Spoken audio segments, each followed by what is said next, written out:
Hi, and thanks for logging on to the Daily DVAR Halacha. And here's a brand new halacha, 4 minutes for Sunday, June 6th, 26th day of SIVAN.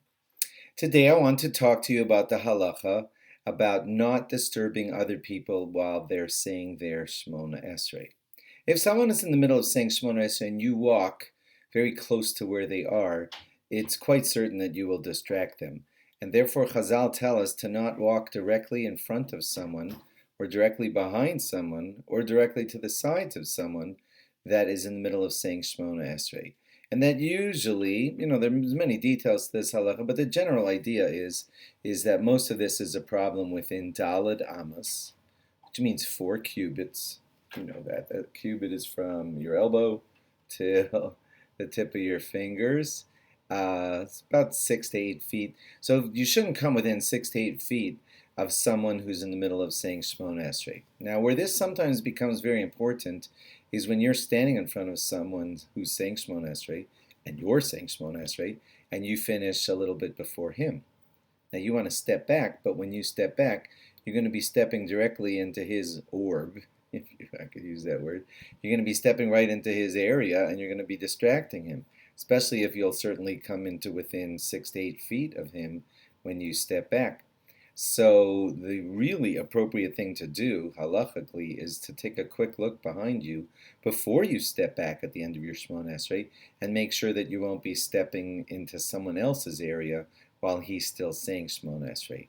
Officially speaking, if you see that you will be stepping into his area, your Shmoneh Esrai is done, but you should not step back from it until he steps back from his. And you will see people doing this in shul. I don't know if you always understood what they're doing. That's what they're doing.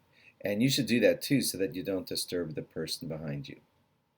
Now, of course, that begs the interesting question, well, what if the person is behind me and if I step back, I will be within 6 to 8 feet of them, but there's a chair separating between us, or there's a table separating between us, or there's permanent seats in the shul are separating between us. So there are very many differing opinions on that. I would recommend that you discuss that with the rabbi of your shul and say, in our shul, we have tables between me and the guy behind me.